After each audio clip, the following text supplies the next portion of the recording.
శ్రీ వీరాంజనేయ దేవాలయం లేదా గండి క్షేత్రం భారతదేశంలోని ఆంధ్రప్రదేశ్లోని కడప జిల్లాలోని గండి అనే గ్రామంలో ఉన్న ఒక హిందూ దేవాలయం. ఈ ఆలయంలో వీరాంజనేయులుగా పేర్కొనబడే ఆంజనేయ దేవునికి అంకితం చేయబడింది. క్షేత్రం చరిత్ర రామాయణం, త్రేతాయుగం కాలం నాటిది.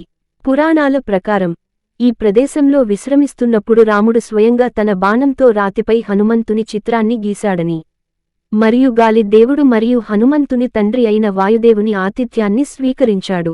రాముడు హనుమంతుని ఎడమ చేతి చిటికెన వేలు తప్ప హనుమంతుని డ్రాయింగ్ పూర్తి చేశాడు. తరువాత వ్యాసరాజు డ్రాయింగ్పై హనుమంతుని విగ్రహాన్ని చెక్కారు మరియు అసంపూర్తిగా ఉన్న వేలిని చెక్కడానికి ప్రయత్నించారు. అయితే వేలు విరిగి రక్తస్రావం ప్రారంభమైందని, ఇది డ్రాయింగ్కు నిజం కావాలని హనుమంతుని కోరికను సూచిస్తుంది. పురాణాల ప్రకారం రాక్షస రాజు అయిన రావణుడిపై రాముడు విజయం సాధించిన తర్వాత వాయు ఉత్తరం వైపు తిరిగి అయోధ్యకు వెళుతున్న రాముడికి స్వాగతం పలికేందుకు ఈ ప్రదేశాన్ని బంగారు పూలతో అలంకరించాడు. మృత్యువు దగ్గరలో ఉన్నవారికి ఈ బంగారు పువ్వులు కనిపిస్తాయని ప్రజలు నమ్ముతారు.